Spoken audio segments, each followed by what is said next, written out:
بسم الله الرحمن الرحيم. أهلا وسهلا بكم أصدقائي الطلاب في تاني حلقات شرح منهج الدراسات الاجتماعية للصفوف الإعدادية. النهاردة إن شاء الله ميعادنا مع درس لمادة الجغرافيا للصف الثاني الإعدادي، وبالتوفيق لجميع الطلاب إن شاء الله تعالى.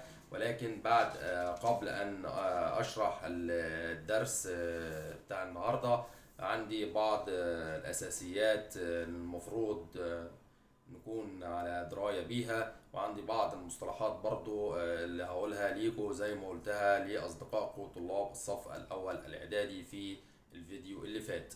بعض الأساسيات، احنا طبعا مادة الجغرافيا تقوم على فهم وشرح ومصطلحات جغرافية، وأيضا بنكتشف أو بنكشف الأسرار عن طريق الخرائط التي رسمها علماء القرن الماضي. وعشان نفهم مادة الجغرافيا صح، لابد أن نفهم أساسيات قراءة الخريطة وفهمها.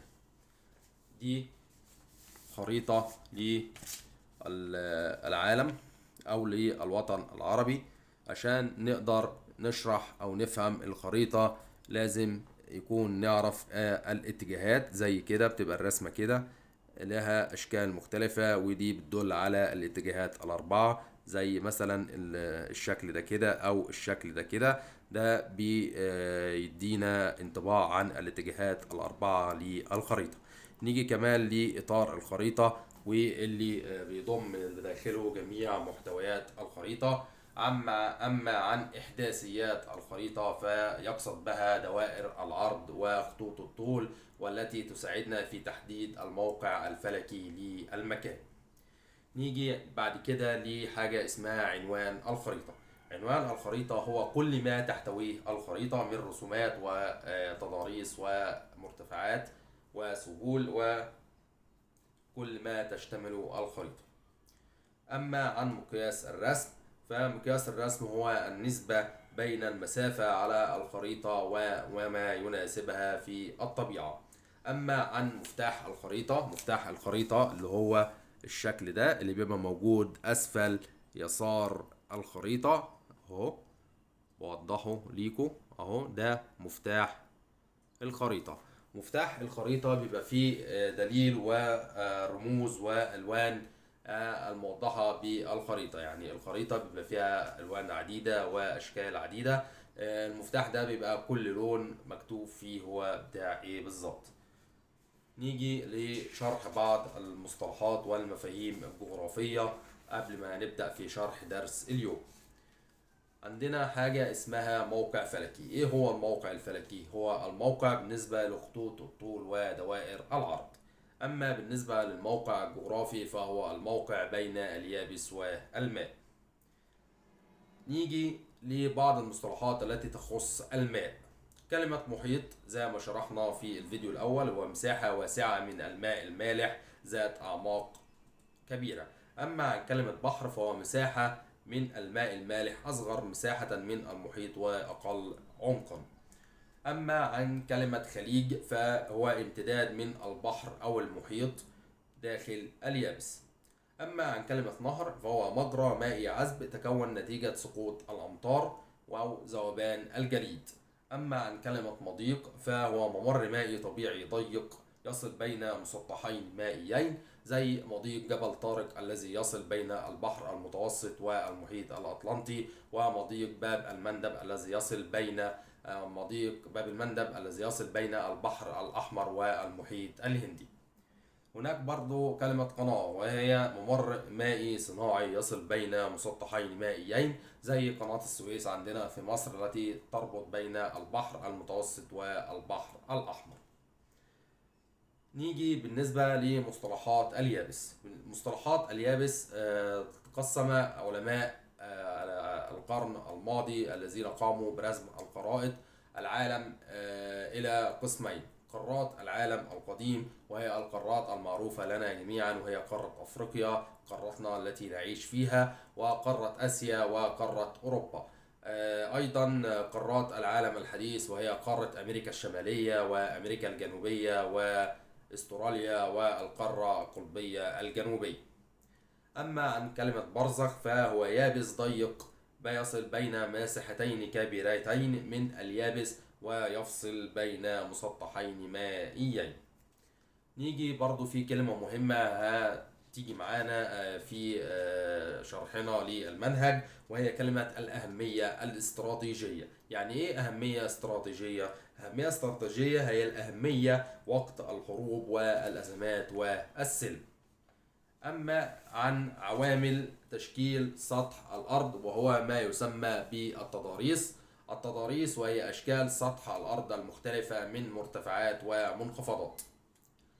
في مصطلح اسمه حركات التوائية، وهي حركات باطنية أدت إلى تكوين سلاسل جبلية مرتفعة. أما عن الحركات الانكسارية فهي حركات باطنية أصابت الصخور الصلبة فأدت إلى ارتفاع بعضها مكونة جبالا وانخفاض بعضها مكونة بحارا. أما عن التعرية المائية فهي نحت الماء للصخور ونقلها وإرسابها. أما عن التعرية الهوائية هي نحت الرياح للصخور ونقلها وإرسابها. كلمة جبال وهي نطاقات أرضية مرتفعة عما حولها لها قمة وقد تظهر ككتلة واحدة في شكل سلاسل ممتدة تعرف بالسلاسل الجبلية. الجبال الالتوائية وهي جبال نشأت نتيجة الحركات الالتوائية التي تعرضت لها طبقات القشرة الأرضية.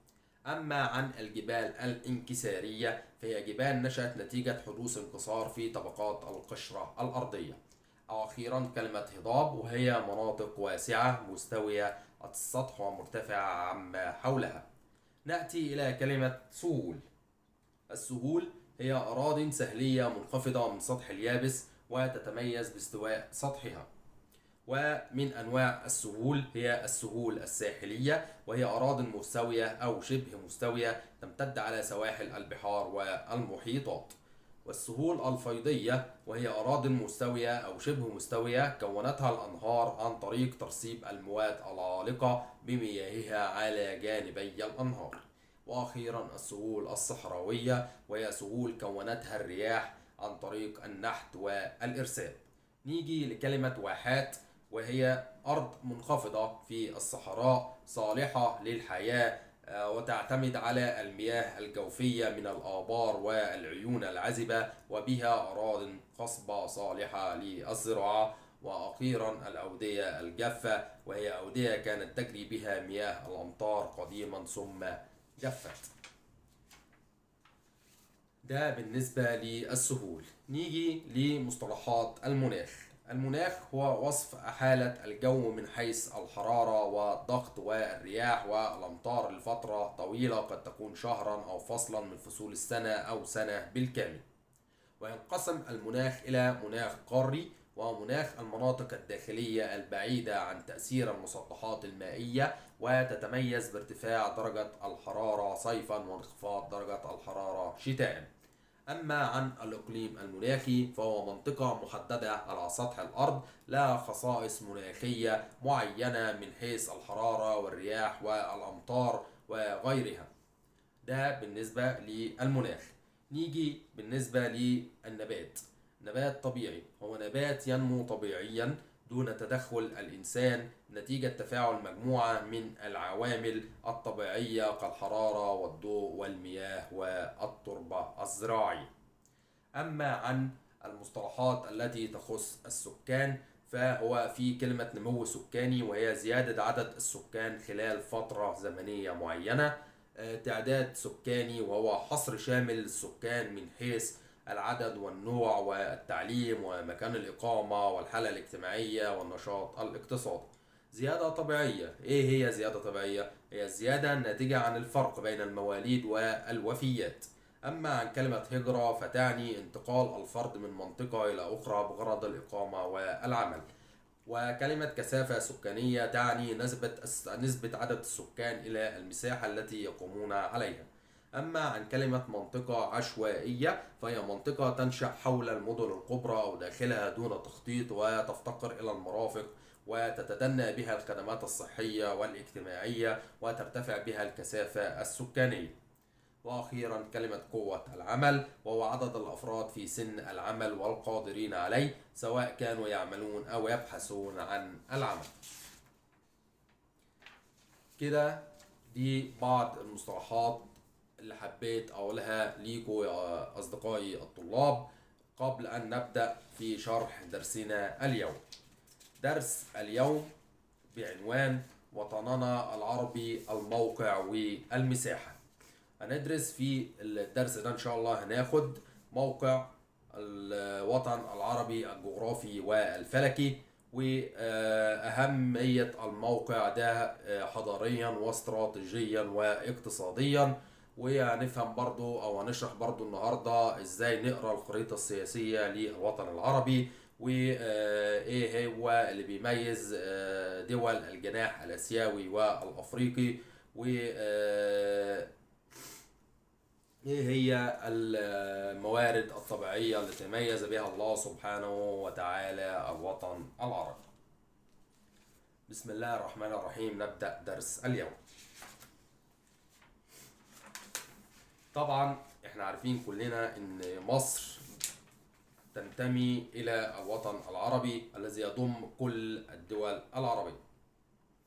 طب الدول العربية بتتميز في ايه؟ بتتميز في 3 حاجات. دي خريطة العالم اهي زي ما انتم شايفينها، دي كده خريطة العالم. الوطن العربي بيميزه 3 حاجات: مكان واحد، لغة واحدة، تاريخ مشترك.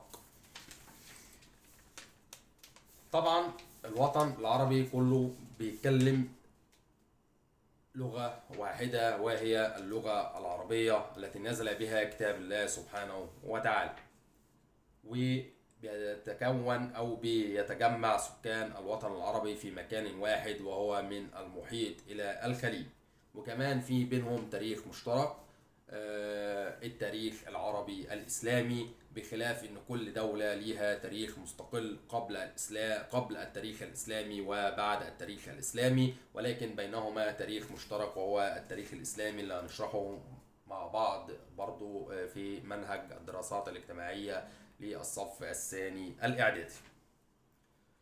إيه هي مميزات الوطن العربي؟ يقع الوطن العربي في قلب العالم القديم، وهو قارات العالم القديم آسيا وأفريقيا وأوروبا. قامت على أرضه أقدم وأعرق الحضارات التي أنارت العالم من حوله. أقدم الحضارات قبل نزول الإسلام وقبل نزول الديانات كانت هي الحضارة الآشورية في بلاد العراق، والحضارة الفينيقية في بلاد الشام، وأخيرا الحضارة الفرعونية على أرض بلاد مصر. كانت أرض الوطن العربي مهبط للديانات السماوية الثلاث، حيث نزل التوراة على سيدنا موسى في بلاد مصر، نزل الإنجيل على سيدنا عيسى في الأراضي الفلسطينية المحتلة، وأخيرا نزل القرآن الكريم على سيدنا محمد صلى الله عليه وسلم في أرض المملكة العربية السعودية. وتتلاقى معظم التجارة العالمية في الوطن العربي، الذي يشهد الكثير من أو يشرف على الكثير من المسطحات المائية التي تعد طرقا ملاحية هامة. بسم الله هنبدأ الشرح. ده كده خريطة الوطن العربي زي ما قلت لكم أصدقائي الطلاب. هتبدأ من الخليج العربي يمينا إلى المحيط الأطلنطي شمالا، المحيط الأطلنطي، أو من الخليج العربي شرقا إلى المحيط الأطلنطي غربا. ده الوطن العربي. نيجي لموقع الوطن العربي. هنقارن بين حاجتين من خلال دراستنا للموقع. هنقارن بين الموقع الجغرافي والموقع الفلكي. احنا قلنا لو تفتكروا انا قلت لكم في المصطلحات ان الموقع الجغرافي هو الموقع بالنسبة لليابس والماء. يقع العالم العربي وسط قارات العالم القديم، حيث يمتد بين قارتين آسيا وأفريقيا، ويطل على محيطين: المحيط الأطلنطي غربا والمحيط الهندي شرقا. ويوجد به 3 بحار، وهما البحر المتوسط شمالا، والبحر الأحمر شرقا، والبحر العربي داخل الأراضي الآسيوية. ويوجد به 3 خلجان، وهو الخليج العربي وخليج عمان وخليج عدن، وال3 خلجان دول بيقعوا أيضا داخل الأراضي الآسيوية. وتتميز كل الدول العربية أن لها سواحل تطل على البحار والمحيطات أو الاثنين معا. دي الموقع الجغرافي للوطن العربي. نيجي بالنسبة للموقع الفلكي، وهو الموقع بالنسبة لخطوط الطول ودوائر العرض. يقع الوطن العربي بين خطي طول 60 شرقا إلى 17 غربا، ودائرتي عرض 37.30 شمالا إلى 2 جنوبا، عدا دولة جزر القمر، والتي تقع خارج هذا النطاق الفلكي، حيث تقع في جنوب دائرة الاستواء عند تقاطع خط طول 44 شرقا ودائرة عرض 12 جنوبا بالمحيط الهندي. ويمر في الوطن العربي دائرتي عرض رئيسيتين، وهما دائرة خط الاستواء ومدار السرطان. ويدور بها طبعا خط الطول الرئيسي، وهو خط جرينتش اللي بنحسب عليه التوقيت الزمني والمسؤول عن اختلاف التوقيت في العالم كله. نيجي لحدود الوطن العربي. تمتد حدود الوطن العربي مع ظواهر طبيعية، حيث يوجد شمالا، يحد الوطن العربي شمالا جبال طوروس والبحر المتوسط. أما في الشمال الشرقي فيحدها جبال كردستان وجبال زاجاروس. أما شرقا فيحد الوطن العربي الخليج العربي والبحر العربي وخليج عمان. أما الحدود الجنوبية للوطن العربي فهي المحيط الهندي والصحراء الكبرى. وأخيرا حدود الغربية، وتتمثل في المحيط الأطلنطي الذي يفصل دولة مملكة المغرب الشقيقة عن القارة الأوروبية وعن دولة أسبانيا. نيجي لمساحة الوطن العربي. هننظر للمساحة بتاع الوطن العربي، هي اللي على الخريطة دي، والمساحة دي كلها تبلغ حوالي 13 مليون كيلو متر مربع. وينقسم الوطن العربي تقسيما سياسيا إلى 22 دولة، وتتوزع زي ما قلت لكم بين قارتين آسيا وإفريقيا. تنجح آسيا في أنها تحتوي على معظم الدول العربية، والدول العربية التي تقع داخل الأراضي الآسيوية وهي 12 دولة، منها فلسطين، الأردن، لبنان، سوريا، العراق، الكويت، السعودية، البحرين، قطر، الإمارات، عمان، اليمن. أما عن الدول العربية التي تقع داخل الأراضي الإفريقية فهي مصر، السودان، ليبيا، تونس، الجزائر، المغرب، موريتانيا، جيبوتي، الصومال، وأخيرا دولة جزر القمر. وتعتبر أصغر دول مساحة في هذه الدول دولة قطر ودولة البحرين ودولة لبنان ودولة فلسطين. كده هنخش على الحضارات التي شهدها الوطن العربي. زي ما قلت لكم وقعت على أرض الوطن العربي قبل دخول الإسلام وقبل تعريب الأراضي العربية العديد من الحضارات القديمة، ومنها الحضارة المصرية القديمة وهي الحضارة الفرعونية، وحضارة بلاد العراق القديم وهي الحضارة الآشورية أو حضارة بلاد ما بين النهرين.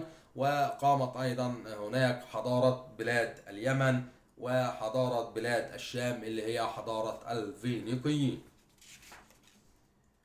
نيجي للأهمية الدينية للوطن العربي.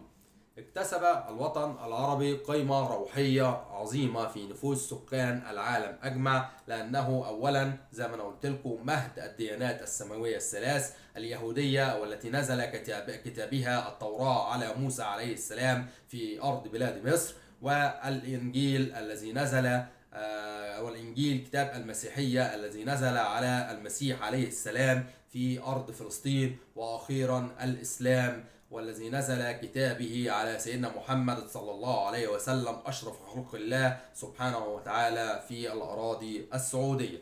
كما ضم الوطن العربي بعض المقدسات والتي يحج إليها البشر، ومنها الكعبة المشرفة التي يحج إليها المسلمون بالأراضي السعودية، والمسجد الأقصى الشريف، وقبة الصخرة التي يحج إليها المسيحيين في الأراضي الفلسطينية المحتلة، وأيضا كنيسة المهد التي ولد بها السيد المسيح عليه السلام في الأراضي الفلسطينية المحتلة.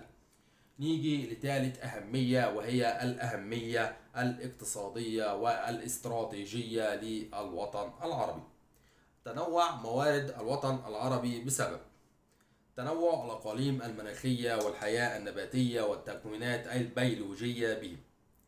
يعني ايه أهمية استراتيجية؟ أهمية استراتيجية زي ما قلت لكم هي الأهمية وقت الحروب والأزمات والسلم.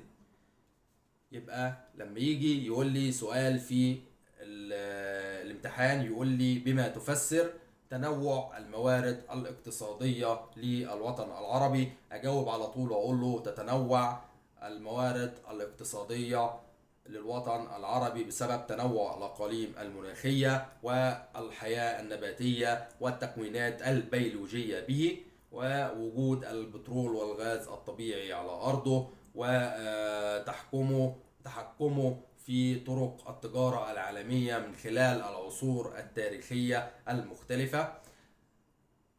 تمام كده، دي إجابة السؤال اللي أنا قلته لكم. ممكن يجي يقول لي بما تفسر تاني، ما هو السبب أو اذكر الأسباب التي أدت إلى تحكم العالم العربي في طرق التجارة من قديم الزمن. أقول له حاجة، أقول له بسبب موقعه المتوسط بين قارات العالم القديم، وإشرافه على 3 أذرع مائية مهمة، وهي البحر الأبيض المتوسط والبحر الأحمر والخليج العربي، وأيضا تحكمه في 4 ممرات مائية مهمة تتحكم في طرق الملاحة المائية، والتي تزداد أهميتها وقت الحروب والصراعات الدولية، مما زاد من أهمية موقع الوطن العربي الاقتصادية والاستراتيجية. ومن هذه الممرات هي مضيق هرمز، ومضيق باب المندب، وقناة السويس، ومضيق جبل طارق.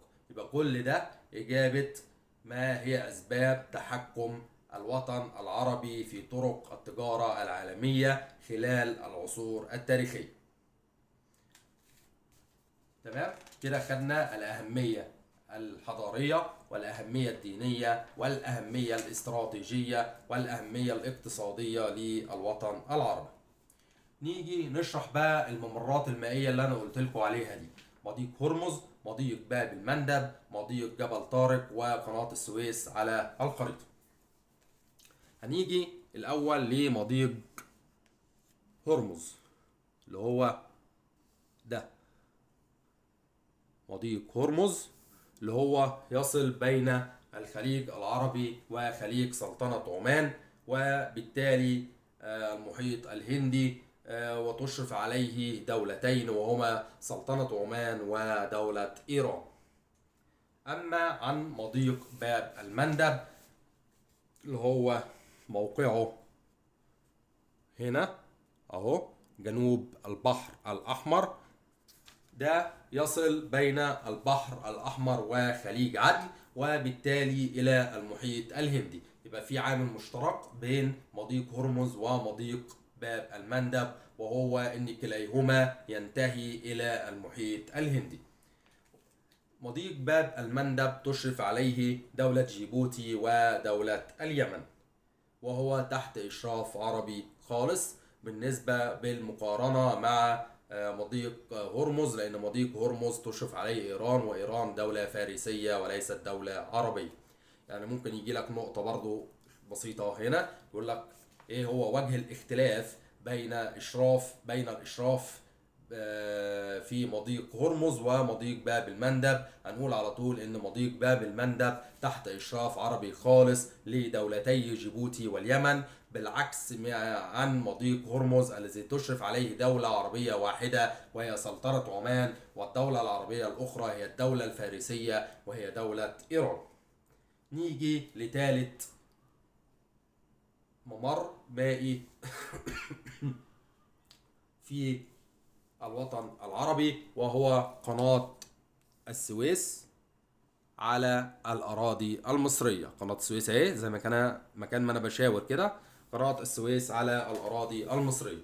قناة السويس التي تصل بين البحر المتوسط والبحر الأحمر، وتتمتع بإشراف سيادي من جمهورية مصر العربية دون تدخل أي طرف آخر. أما عن آخر الممرات في الوطن العربي، وهو مضيق جبل طارق اللي هو على الحدود المغربية الأسبانية زي ما أنا قلت لكم، اللي هو كده هيعتبر في النقطة دي في آخر الخريطة خالص، ويصل بين البحر المتوسط والمحيط الأطلنطي، وتشرف عليه دولتي المغرب ودولة أسبانيا.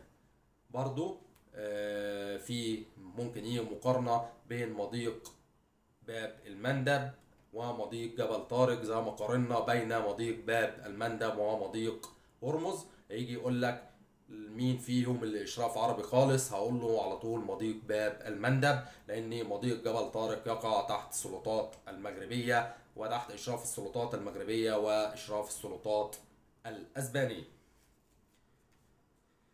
هديكم معلومة بسيطة كده عن قناة السويس. قناة السويس قامت مصر بحفر هذه القناة،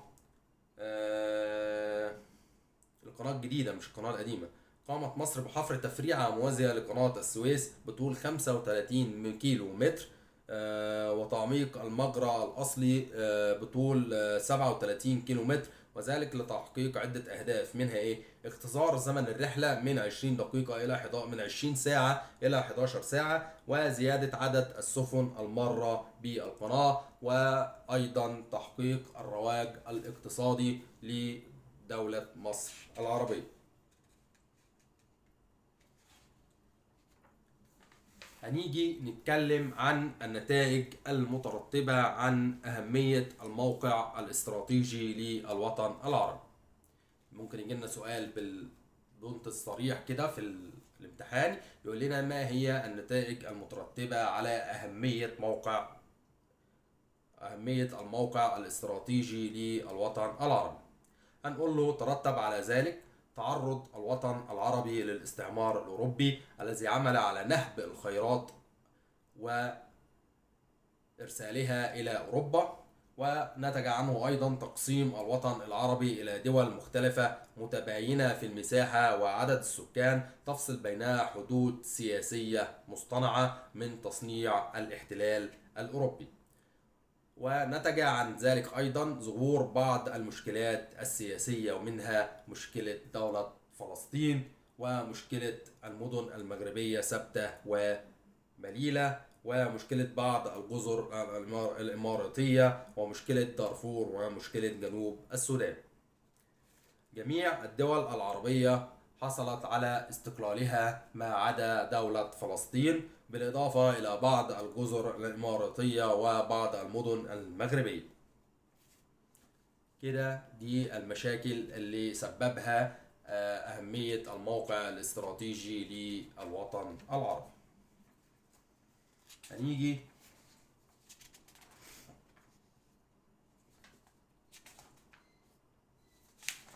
يبقى هنعيد على طول كلامنا ونشوف استنتجنا ايه من الدرس ده. طلعنا بايه من الدرس ده؟ يعني بعد الشرح اللي انا شرحته، انا بقالي دلوقتي يجي نص ساعه بشرح، فهمنا ايه من الدرس ده؟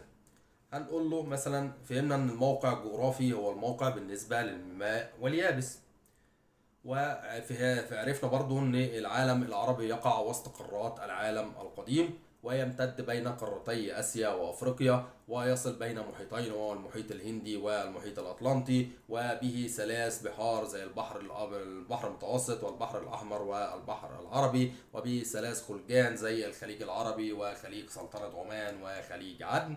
الموقع الفلكي برضو للوطن العربي، الوطن العربي يمتد بين خطي طول 60 شرقا و17 غربا، ودائرتي عرض 37.30 شمالا و2 جنوبا.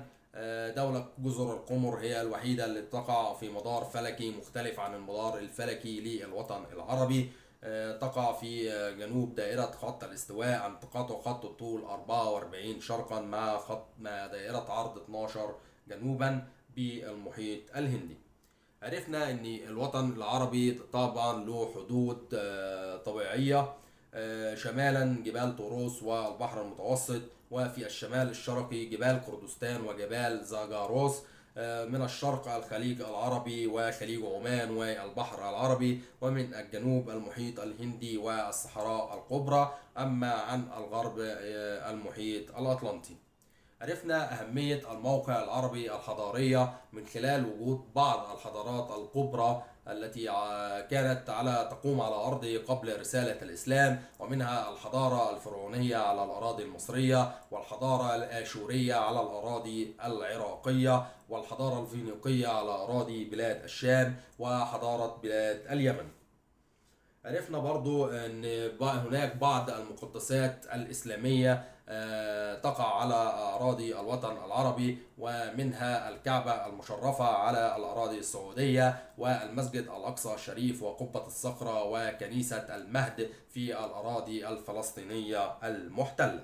وعرفنا الأهمية الاستراتيجية والاقتصادية للوطن العربي من خلال تنوع موارده الاقتصادية وتحكمه في طرق التجارة العالمية، وموقعه المتميز بين قارات العالم القديم، وإشرافه على ثلاث أذرع مائية وهي البحر المتوسط والبحر الأحمر والخليج العربي، وتحكمه في أربع موارد مائية زي مضيق هرمز ومضيق باب المندب ومضيق جبل طارق، وأخيرا قناة السويس. وبكده أكون خلصت الدرس الأول لمادة جغرافيا، أو في قسم جغرافيا لمادة الدراسات الاجتماعية في للصف الثاني الإعدادي. وبالتوفيق للجميع إن شاء الله. وما تنسونيش في اللايك والشير والاشتراك على القناة حتى تعم الفائدة على جميع طلاب الجمهورية. وبالتوفيق للجميع إن شاء الله، والسلام عليكم ورحمة الله وبركاته.